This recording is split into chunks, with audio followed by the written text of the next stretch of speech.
سورہ بقرہ کی آخری آیت۔ اس آیت میں پہلے تو ایک بہت بڑی خوشخبری ہے، اور یہ قرآن مجید میں کئی دفعہ آیا ہے یہ مضمون۔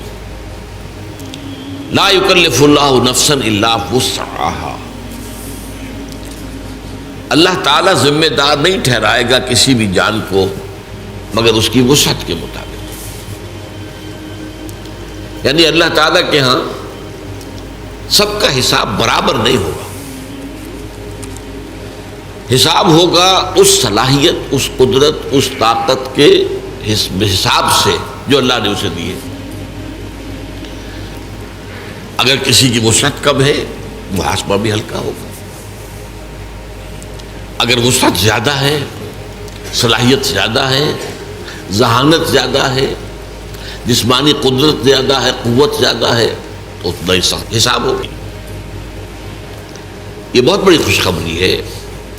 یعنی وہ جو دنیا کا قانون ہوتا ہے وہ یہ نہیں دیکھتا، اس نے چوری کی ہے سزا ملے گی، اب کس حال میں چوری کی ہے، کیا کیا ہے، کیا مجبوری تھی، دنیا کا قانون نہیں دیکھ سکتا اس کو۔ اللہ کا معاملہ یہ نہیں ہے، ہر شخص کو جو بھی اس کے اندر وسعت ہے اور وہ اللہ جانتا ہے۔ کسی شخص میں صرف 20 سیر بوجھ اٹھانے کی اللہ نے قوت رکھی تھی، اس نے 15 سیر بھی اٹھا لیا تو اللہ کامیاب قرار دے دے گا، اور جس میں من بھر کی صلاحیت رکھی تھی اس نے 20 سیر بھی اٹھا لیا تو ناکام ہو گیا۔ تو گویا کہ یہاں کوئی فلیٹ ریٹ نہیں ہے۔ لا یکلف اللہ نفسا الا وسعها، کوئی جان بھی ذمہ دار نہیں ٹھہرائی جائے گی، مکلف نہیں ٹھہرائی جائے گی مگر اس کی وسعت کے مطابق۔ البتہ یہاں ایک شیطانی وسوسہ آتا ہے،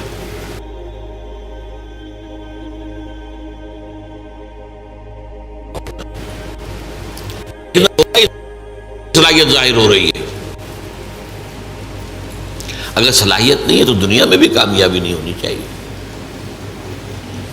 دنیا میں تو آپ آگے سے آگے جا رہے ہیں، اور دین کے لیے یہ کہہ دیں میرے اندر صلاحیت نہیں، یہ دھوکہ ہے۔ تو اللہ جانتا ہے کس میں کتنی صلاحیت رکھی، اس کے حساب سے ہوگا معاملہ۔ اپنی امکانی حد تک آدمی کر گزرے بس، اللہ تعالیٰ کے اللہ کو معلوم ہے حساب کتنا ہے، کتنا لینا ہے، کیا ہم نے دیا تھا، کتنی قوت، کتنی ذہانت، کتنی صلاحیت کتنی ہم نے دی تھی۔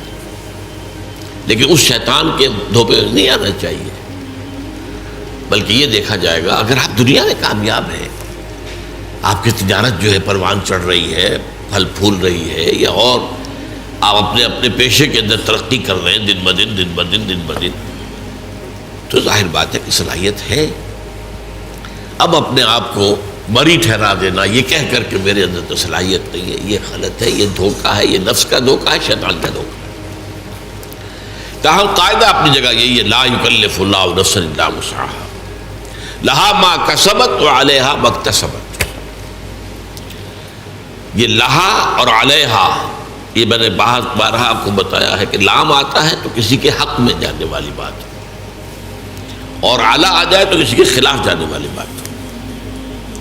القرآن حجت لک او علیک، قرآن یا تو حجت اور دلیل ہے تمہارے حق میں یا تمہارے خلاف،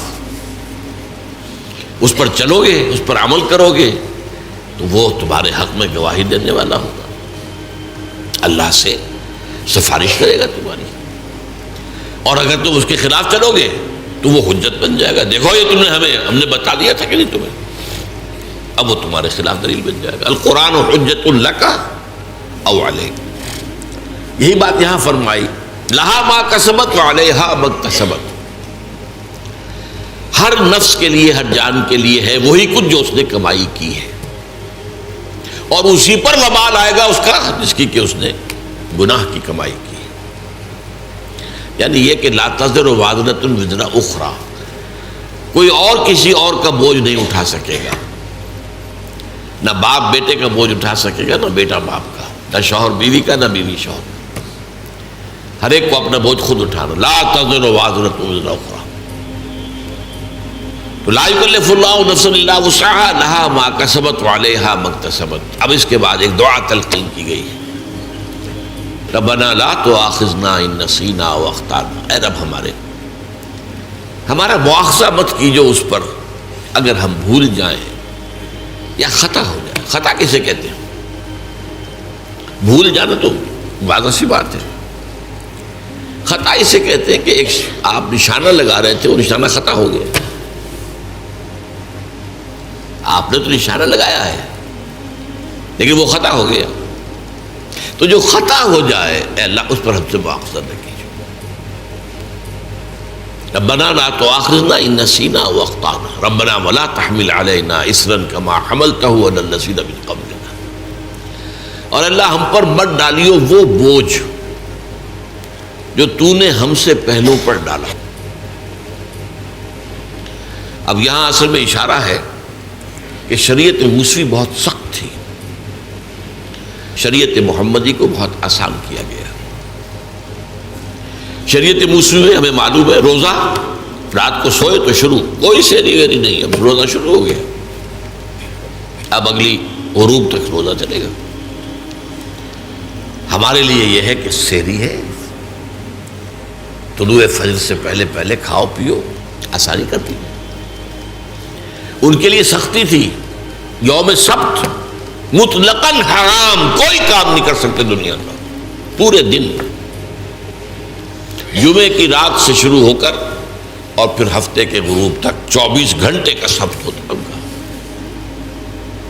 اور جو لوگ یہودی آج بھی جو پریکٹسنگ یہودی وہ اس پر عمل کرتے ہیں، اپنے ٹیلی فون بھی ڈسکنیکٹ کر دیتے ہیں، کچھ نہ ٹیلی فون سنیں گے نہ ٹیلی فون کریں گے، کوئی کام دنیا کا کوئی کام، بس عبادت کرو، تورات پڑھو، وہ جو بھی اور کوئی ان کے ہاں عبادت کا طریقہ ہے نوافل ادا کرو، بس یہ کوئی کام دنیا کا نہیں. اور ایک ہیلا کر کے اصحاب السبت نے، آپ کو معلوم ہے سورہ اعراف میں آیا ہے، تو جو ہیلا کیا تھا اس کے بعد بڑا سخت عذاب آیا ان پر.